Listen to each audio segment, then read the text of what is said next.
Imagine a private party on a super yacht in the Mediterranean. The world's biggest celebrities are there. Bottles of champagne that cost more than a car are passed around like water.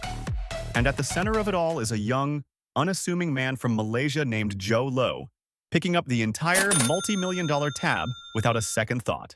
For years, this was his life. A non-stop, global party funded by what appeared to be limitless wealth. But the question on everyone's mind, a question no one dared to ask too loudly, was, where did he actually get all that money? The answer would unravel a conspiracy so vast it would topple governments, humiliate one of the world's most powerful banks, and expose the theft of $4.5 billion from the people of an entire nation. This is the real story of the 1MDB scandal. The stealing started almost immediately. In 2009, 1MDB set up a joint venture with a Saudi oil company named PetroSaudi.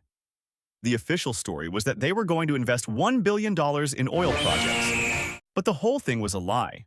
What really happened? Within just a few months, $700 million, let me repeat that, $700 million was quietly transferred out of the joint venture. The money didn't go to any oil fields. It went straight to a company called Goodstar Limited. And who owned Goodstar? None other than Joe Low. It was a brazen, simple move. He just took the money. And because no one was watching closely, he got away with it. This first success made him incredibly bold. The real jackpot, though, came from Wall Street. The investment bank Goldman Sachs helped 1MDB raise a mind-blowing $6.5 billion by selling bonds. For doing this, Goldman earned themselves over $600 million in fees, a fee so huge it shocked other bankers. It was clear something wasn't right. So where did all that borrowed money go? Let's take one example. In 2012, 1MDB raised $1.6 billion, claiming it was for a partnership with Abu Dhabi. What actually happened? More than $1.2 billion was immediately wired to a Swiss bank account that Joe Low controlled. And this is where the story gets surreal. He used that stolen money to produce the Hollywood film The Wolf of Wall Street. Think about that. He spent over $100 million of embezzled state funds to make a movie about a corrupt stockbroker living a life of excess. He was literally funding a movie that mirrored his own crime. He became best friends with the star Leonardo DiCaprio, flying him around on private jets and buying him million-dollar art. With billions at his disposal, Joe Low went on a spending spree the world had never seen. He didn't just buy a boat, he bought a $250 million super yacht called the Equanimity, complete with a helipad and a cinema. He didn't just buy a house, he bought a $30 million mansion in Beverly Hills and a $50 million apartment in New York. He gave supermodel Miranda Kerr millions of dollars in jewelry, including a rare pink diamond.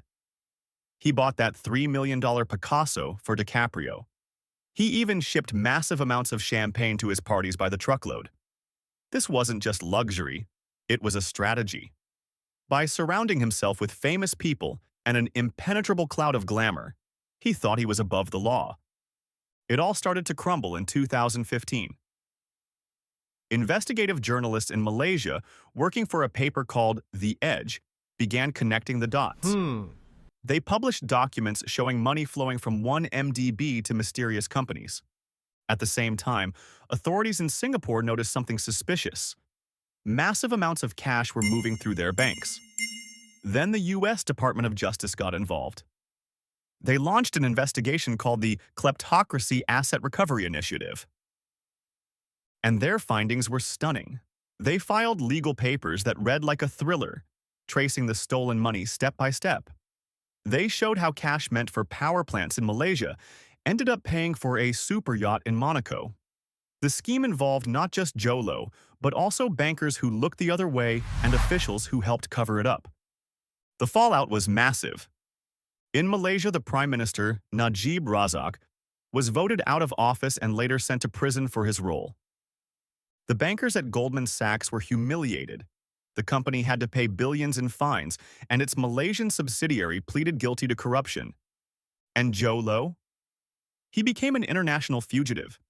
He's been charged in multiple countries but has never faced a courtroom. He's believed to be hiding out in China, protected from extradition. Meanwhile, the people of Malaysia were left with a $10 billion debt, money they had to pay back for projects that never existed. So what's the point of this whole crazy story? It shows that our global financial system has giant holes in it. If you know how to set up shell companies in the right places and have a few corrupt bankers on your side, you can steal billions right from under our noses. Joe Low didn't use a gun. He used wire transfers and secret bank accounts. He hid his theft behind a wall of celebrity parties and luxury, hoping no one would ask the tough questions. And for a while, it worked. It makes you wonder, how many other Joe Lows are out there right now, still spending money that isn't theirs? What did you find most shocking about this whole scandal? Let me know in the comments below, and if you want to join us as we uncover more financial mysteries like this one, be sure to subscribe for our next investigation.